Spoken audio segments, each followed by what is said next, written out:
Porn কি আসক্তি? উত্তর হলো হ্যাঁ। বিশ্ব স্বাস্থ্য সংস্থার ইন্টারন্যাশনাল ক্লাসিফিকেশন অফ ডিজিজে কম্পালসিভ সেক্সুয়াল বিহেভিয়ার ডিসঅর্ডার নামে একটি মনোবৈকল্য অন্তর্ভুক্ত হয়েছে।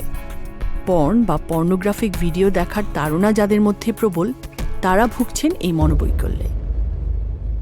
2015 সালের এক গবেষণায় মস্তিষ্কের ইইজির মাধ্যমে দেখা গেছে পর্ন দেখার 300 মিলিসেকেন্ডের মধ্যেই মস্তিষ্কে এমন এক ধরনের প্রতিক্রিয়া সৃষ্টি হয় যেটা ঘটে কোকেন বা হেরোইনের মতো হার্ডকোর মাদক সেবনের পরে।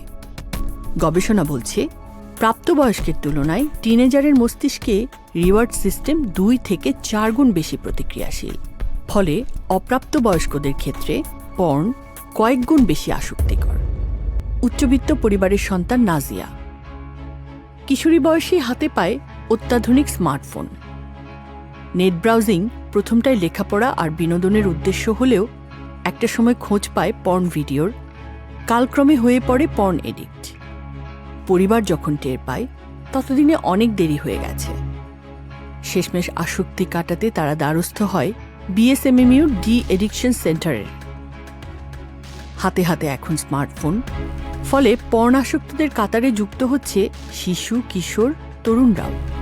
আর এর মাধ্যমে তারা অপূরণীয় ক্ষতি করে ফেলছে নিজেদের।